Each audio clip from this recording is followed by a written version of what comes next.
Hi, today I'm going to explain a Russian apocalyptic thriller show called The Day After. Spoilers ahead, watch out, and take care.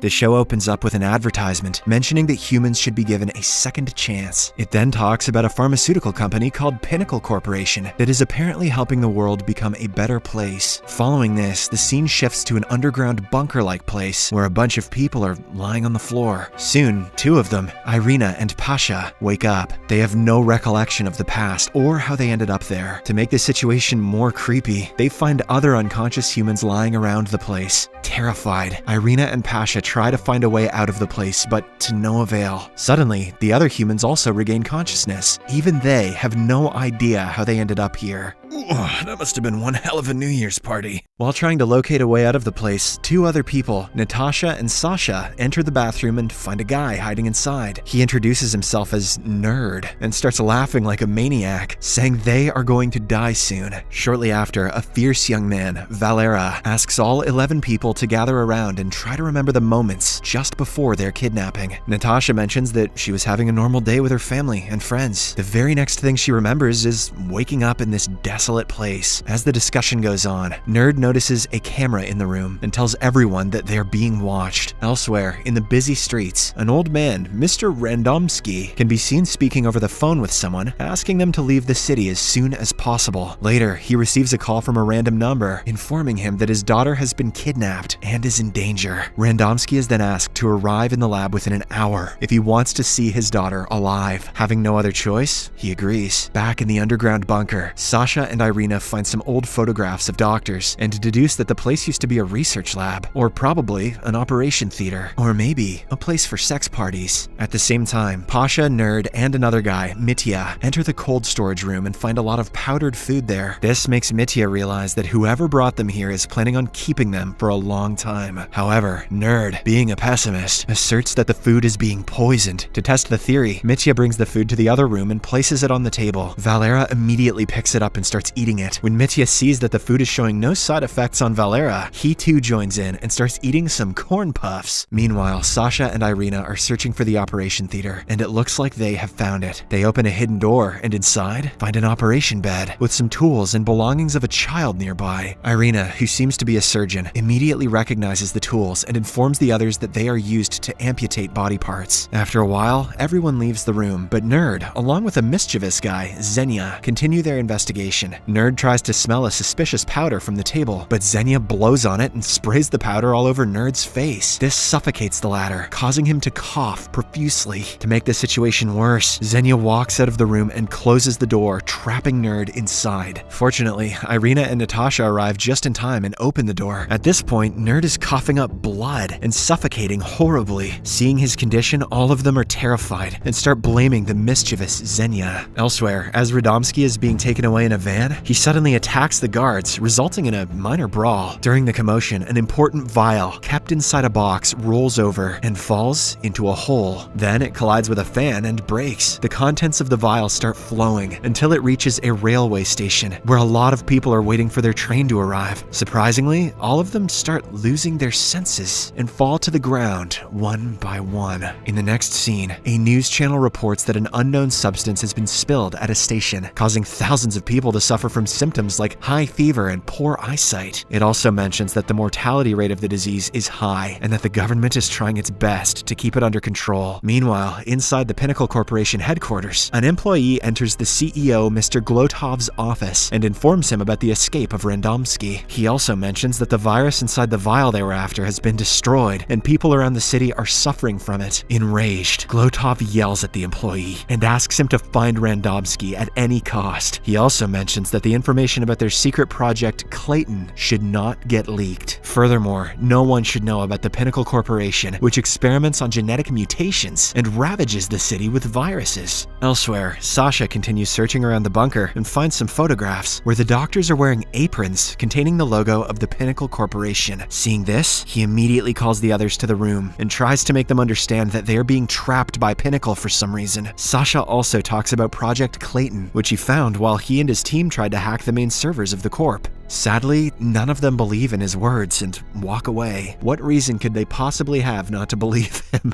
On the other hand, we see the whole city being evacuated, while Randomski roams around the streets, still alive. At the Pinnacle Corporation's office, Glotov's employee reveals that the virus does not seem to affect young women, and that it will be ineffective after a day. Hearing this, Glotov asks him to shut down all communication networks in all of Moscow. Later, Randomski arrives at an evacuation spot and tries to get the attention of an officer. He reveals that he is one of the creators of the virus, and that the Pinnacle Corporation is behind all of this. Unfortunately, the officer does not listen to him, as he is busy evacuating the place. When Randomski continues insisting that he's telling the truth, he is apprehended for disturbing the officers. Meanwhile, Nerd, who is resting in the so-called bedroom, suddenly gets a vision of the doctors trying to perform an experiment on him. As Marina was talking to a nurse in his vision, Nerd assumes that she is a spy who is leaking their information to the bad guys. Hence, he approaches Marina, holds her at knife point, and asks her to reveal the truth. Despite everyone asking him to leave her alone, Nerd does not listen and simply keeps saying that Marina is helping the doctors to conduct their experiments. Fortunately, before he could harm Marina, Mitya cleverly grabs his knife from behind and beats him to a pulp. After the incident, Nerd is taken to the other room and tied up, while Irina treats his wounds. She inquires if he wants some water, but Nerd, who has started becoming paranoid, says that she is also a spy who just wants to poison him. Later, while everyone is discussing what to do with Nerd, the stylish and arrogant lady of the group, Nadia, suggests they kill him. She claims that Nerd might have been infected by a contagious disease, and that's why he's been acting so weird. A few of them agree, but Irina, Sasha, and Natasha completely shun the idea. Shortly after, when Marina heads to the bedroom, she finds Nerd in an unresponsive condition. Terrified, she screams for help and informs everyone about the situation. Irina immediately rushes inside and tries to perform CPR on him, but to no avail. Everyone realizes that he has died and walks out of the room sadly. R.I.P. Get wrecked, Nerd. Shortly after, the alpha male of the group, Valera, mentions that if they want to get out of this place alive, they have to act fast. For the first step, he suggests that they smash the CCTV cameras and convey their messages to the people who are keeping them hostage. The entire group agrees with the decision, so they start breaking all the cameras one after another. Now, they are all waiting for a response. Meanwhile, a boy can be seen driving his car and approaching the border of the city. When he tries to enter the city, a group of army officers stop him and ask him to return. However, he refuses, claiming that his sister is trapped inside, and so he has to rescue her. When the officers once again refuse him, the boy returns to his car, drives it at full speed, and breaks the barrier to enter the city. On the other hand, a middle-aged man named Sergei hears Randomski screaming for help and comes to his rescue. The latter is finally released, but he still has the handcuffs on him. Nonetheless, the two walk outside together and witness the destruction around the city, with dead bodies lying in the middle of the streets. After a while, Sergei spots a bar and suggests they check it out. Inside, he serves a drink to Randomski and tries to open his handcuffs with a cork remover. In the following scene, the boy who broke the border barrier earlier, Max, stops his car in front of a building and rushes inside of it to search for his sister. He knocks on the apartment door but does not get any answer. Hence, he leaves the building and enters the nearby hospital where Irina used to work. After walking around for a bit, Max spots a doctor running away from a surgery room. He quickly approaches the doctor and inquires about his sister. However, rather than answering his question, the doctor reveals that he is infected and asks Max to stay away from him. Saying this, he injects himself with a syringe and dies on the spot. Back in the underground bunker, the group decides to store Nerd's corpse inside the freezer. After they do so, Irina places a cloth over his face and sits beside the corpse. She is still distraught over the fact that she couldn't save Nerd. Seeing her in this state, Mitya approaches her and tries to make her understand that it wasn't her fault that Nerd died. He also mentions that people are born to die and that it's a natural process. As the two are deeply immersed in their conversation, the door of the freezer automatically closes and they are trapped inside. Irina and Mitya scream for help, but no one can hear them. Realizing that they're going to freeze to death, Mitya suggests that they hug each other to keep themselves warm. Irina agrees without any hesitation and the two cozy up. One thing leads to another, and they are about to kiss, but just then, Pasha opens the door, looking for food. Meanwhile, Mitya rushes to confront Xenia, assuming that he is the one who locked them in the freezer. As expected, the latter denies it, but Mitya is not going to let up so easily. He gathers everyone around a table and tries to find out the real culprit. During their discussion, Valera mentions that someone among them is a snitch who is transmitting information to the people who trapped them there. Hearing this, Nadia adds that whosoever is the snitch must be a skilled person, as the kidnappers wouldn't just hire a useless person. She then looks around the table and points points at Irina, saying that she is the smartest one amongst them. She can perform experiments and surgeries, something which would be of great importance to the kidnappers. Hearing this, the entire group turns on her and inquires about her past, but Irina refuses to speak and walks away, adding more fuel to the already existing suspicion. She locked herself in the freezer so that she could bone Mitya. Yeah. The scene then shifts to the bar, where Randomski wakes up from his hangover. Sergei is nowhere to be found, but it is revealed that he has managed to take off the handcuffs. After a while, Randomski begins searching for Sergei, only to find him lying